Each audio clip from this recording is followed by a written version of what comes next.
She wants to be premier here at Queen's Park, and yet she has never been an MPP. We continue our conversations with each of the leadership candidates, and tonight we talk to Caroline Mulroney. She has an impressive resume. Harvard grad lawyer, worked in finance for the past 20 years, and yet her biggest Achilles heel may be her lack of experience here at Queen's Park. However, she says that's also an asset. You're right, I don't have elected experience, and I've said, Kathleen Wynne has a lot of political experience, and that's what's gotten us into the mess that we're in today. I've come to this job with 20 years of private sector experience. I have the skills that we need at Queen's Park, somebody who understands how the economy works. I have a broad understanding of markets and the economy. I know what to do. Give me a new policy. Tell me something new that you would offer that we haven't seen here at Queen's Park under the Liberal government. Well, what we need right now is we need a leader who can do two things, who can get to work right away on fixing the mess that we're in, but can also provide Ontarians with a vision for something to believe in, a better Ontario.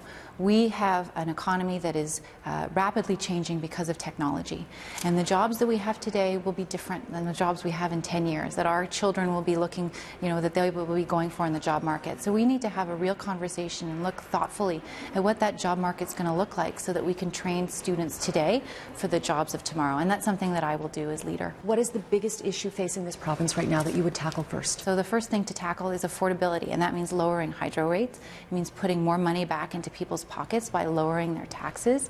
It means by making sure that government gets out of their way so that they can make business decisions that they need to and grow their businesses and create jobs the way they want to. What about healthcare? We're seeing overcrowded hospitals. We're seeing people that have nowhere to go. There's no long-term health care. 33,000 people are on a wait list for long-term care right now. How would you tackle that quickly?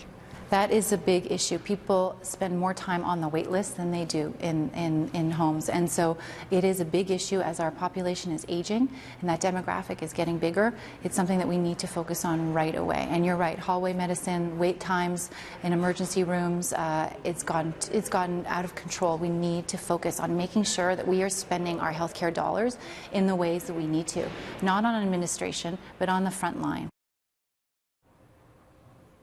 Mulroney also says she would invest more in mental health. She won't say if she would continue the sell-off of Ontario Hydro. She says she needs to look at the contracts and study what the true costs are first. And coming up, we continue our conversation, and I ask her about the campaign in Frank magazine to deflower Caroline back when she was just 18 years old. We'll have more on that. Thanks, Roger. And we have more now on our ongoing conversation with Caroline Mulroney, the PC candidate who would like to be premier here at Queen's Park. Now, her father, former Prime Minister Brian Mulroney, was in office from the time she was 9 to 19. So she's seen the good in politics, she tells me, but she's also seen the bad. You might remember she was the subject of a satirical campaign by Frank magazine to deflower Caroline. And we talk about that now, as well as the Me Too campaign. When you were, 17, 18, you were the subject of the Frank magazine campaign, satirical campaign, Let's Deflower Caroline Mulroney. How did that impact you? That magazine wasn't really much of a magazine. Reporters did not have to sign their names, so it wasn't something that we ever really took seriously. But that can't have been easy at that age. It was not. It was, I was in high school. It was a very, it was disgusting at the time, and it still is. I have to believe that today it wouldn't happen again. And that is the thing. People are asking me, it's come back now years later. I have to believe that it wouldn't come up again, and that people wouldn't tolerate that kind of messaging. It was unacceptable. How did that shape you, though, at the time, into the person you are today?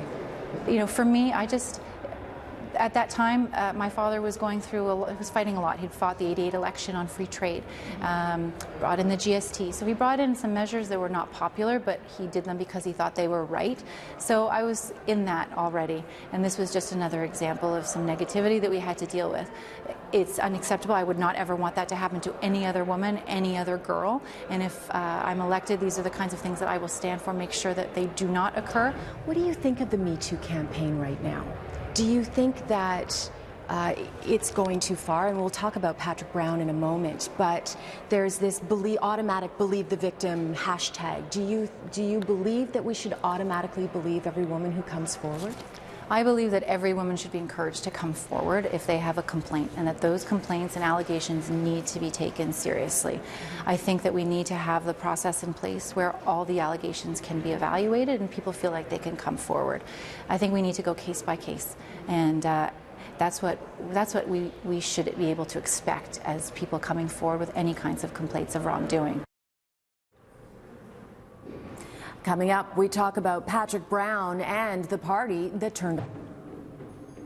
She says the party is in crisis. Caroline Mulroney took aim at her PC leadership rivals today, saying Doug Ford's on-the-fly promises will cost billion, and she made a jab at Christine Elliott for working for the Liberals as the patient advocate.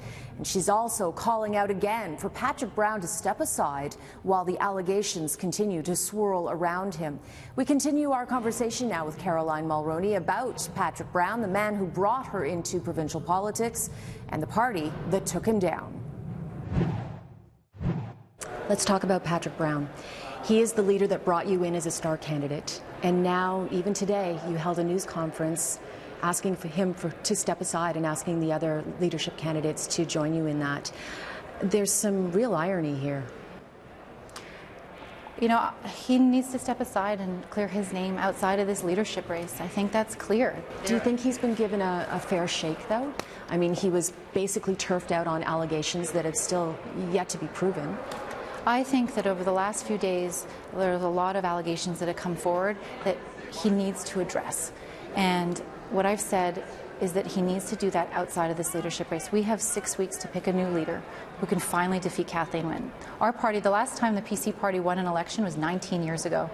It's been a generation that we've let the Liberals wreak havoc on this province. So we have an important opportunity, a critical opportunity, once in a generation now, after a whole generation. We need a leader who can defeat Kathleen Wynne. It is not easy to have so many different opinions in one party, and an extreme difference of opinions.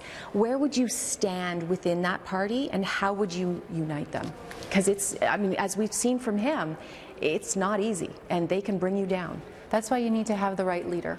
Our party stands for freedom. Are you saying he was a bad leader?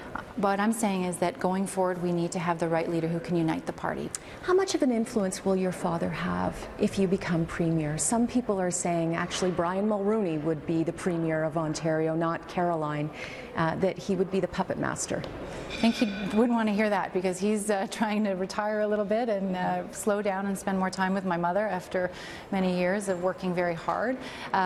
Look, I talk to both of my parents on a regular basis, just like a lot of people are in constant contact with their parents. My father spent a lifetime in politics. He knows a lot about it, but he's done what he wanted to do for Canada. This is my campaign. These are my ideas.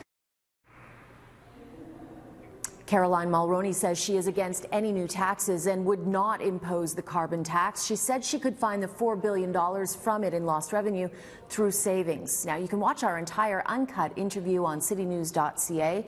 Doug Ford, Christine Elliott, Patrick Brown, and Tanya Granick-Allen are also in the race.